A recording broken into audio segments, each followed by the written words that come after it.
बहू के काम की इज्जत करो। आज सुबह से शिखा काम में लग गई थी। सब बस उसे ही बोले जा रहे थे। कभी दादी माँ की आवाज़ आई, शिखा मेरी पूजा की थाली लाना। कभी सासू माँ कहती, शिखा अपने बाबूजी को ब्लैक टी देना। छत पर से देवर सोनू की आवाज़ आई, भाभी मेरा प्रोटीन शेक का क्या हुआ? सब कुछ करना है। मेरा भी वर्क फ्रॉम होम है, किसी को कोई मतलब नहीं। बेटा आर्य और बेटी शोभी को भी देखना है। पतिदेव तो अपना वर्क फ्रॉम होम तो कर लेते हैं, पर मैं कब करूं? छत पर से सोनू जी को प्रोटीन शेक देकर आ रही थी कि आर्य की आवाज़ आई, माँ शोमी उठ गई है, रो रही है, जल्दी आओ। बस जल्दी जल्दी में शिखा का पैर फिसला और वो जोर से चिल्लाई। हाथ से गिलास छूटकर गिरा और वो भी गिरी। सब अपने अपने कमरे से बाहर आए। शिखा तो रोने लगी। तभी उसके पति जय ने उसे उठाया। क्या हुआ, इतनी हड़बड़ी में क्यों हो? माँ जी ने कहा, अरे शिखा का पैर तो देख, कुछ हुआ तो नहीं? मैंने देखा, हाँ माँ, लग रहा है मोच आ गई है। धीरे धीरे उसे सोफे पर लाए। पैर सूज गया, उठा ही नहीं जा रहा था। उसने जय को आवाज़ लगाई और बोली, शोमी को देखो क्यों रो रही है। जय उसे लेकर आया, पर वो रोए जा रही थी। तभी शिखा को याद आया कि शोभी ने दूध नहीं पिया है, आप उसके लिए दूध ले आओ ना, किचन में जाकर। जय वहीं से पूछ रहा था जोर जोर से, शक्कर कहाँ है, कितना गर्म करना है? शिखा का मन हुआ, इससे अच्छा तो मैं खुद ही उठकर चली जाती। शोमी ने दूध पी लिया और खेलने लगी। शिखा धीरे धीरे कमरे में जा रही थी तो माँ जी के कमरे से आवाज़ आई, क्या हुआ माँ? भाभी कैसे गिर गई? शिखा की छोटी ननद टीना आई थी होली पर कुछ दिन के लिए रुक गई।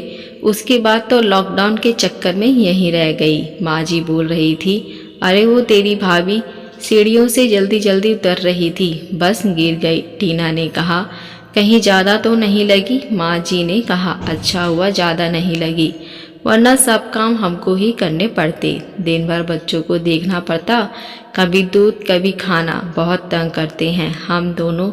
घड़ी भर आराम भी नहीं कर पाते। जिन लोगों के लिए इतना सब किया वही ऐसा सोचते हैं। वो लोग चाहते हैं कि सिर्फ मैं ही काम करती रहूं।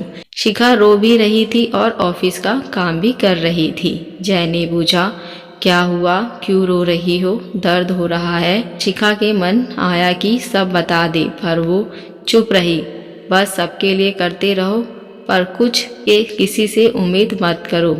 अब शिखा ने सोच लिया, जितना हो पाएगा उतना ही करूँगी, उससे ज़्यादा तो बिल्कुल नहीं। अगली सुबह उठी, पर माँ जी ने कहा, मेरे कमरे में चाय लाना। सोनू ने आवाज़ दी, भाभी मेरा प्रोटीन शेक।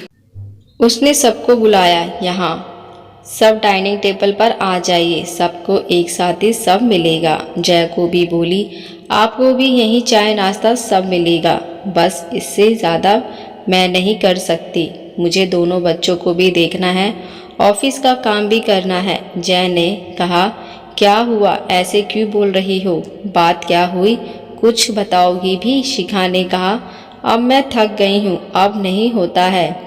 सब अपना अपना काम कर लेंगे तो कोई आफत नहीं आ जाएगी। जय ने कहा, क्या बोल रही हो तुम?